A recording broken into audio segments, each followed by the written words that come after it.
What's up, folks? Welcome back to yet another battle analysis here on the simulator.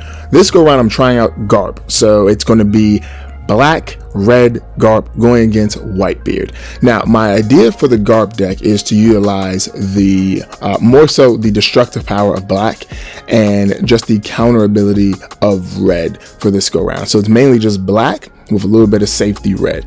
And I have this because I really love Garp's ability, and I would love if Garp was just a regular black character. That would be awesome, but since he has to be a bi-color character, I have to make sure I utilize both sides to the best of my abilities.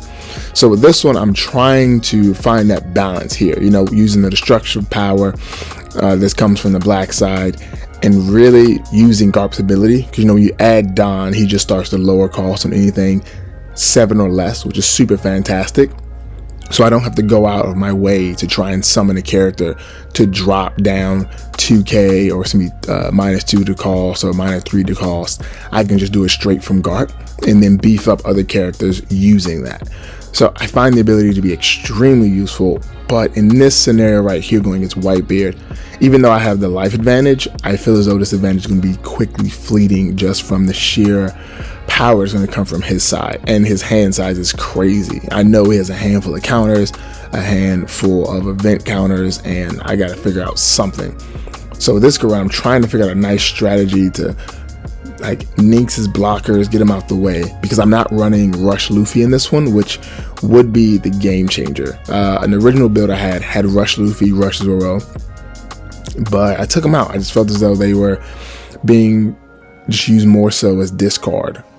Another build I'm going to work on is going to include, maybe it'll include more red to apply more speed, because one thing I find difficult with the black deck is it feels kind of cloggy. You know, I feel like I have too many high cost characters I can't put out on the board, and it gets kind of a struggle. So you see here I'm trying to just clear up his blockers as best as possible, then drop my own. Just trying to really find like the sweet spot for this.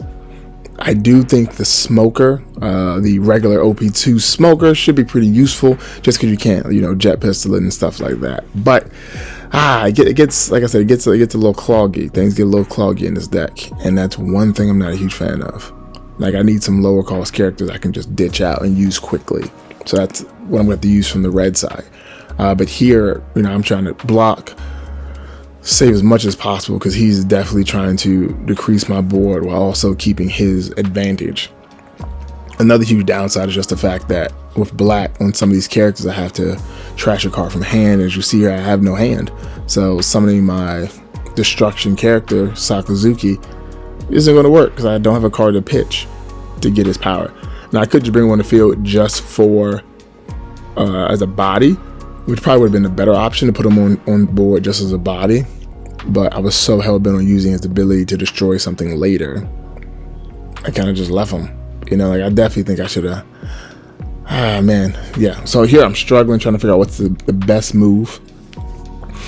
Trying to swing into his character or go into leader. Yeah, he blocks with Marco. Marco just comes on back. Little Phoenix, stupid Phoenix. All right, so I'm trying to swing in here. I guess I'm going to go towards Honeydew.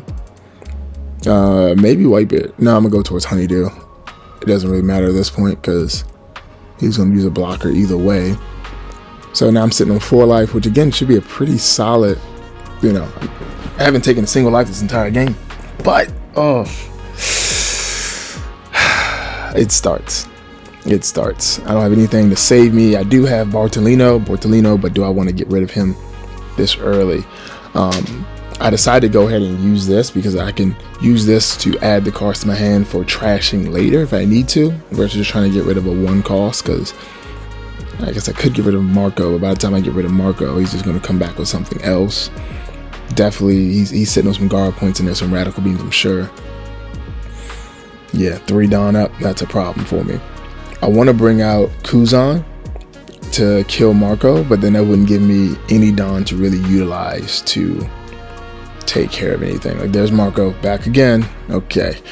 All right. I think I go all in for this one. Yeah, I went all in. I guess I could have brought out Bortolino. Yeah, I could have gone Bortolino and then with using Bortolino that may have actually saved me. But, oh no, I ended up taking the L. But my wife's called me. Hey, baby, what's up? Hey, I just want to tell you to give me a call before you guys head this way. Okay.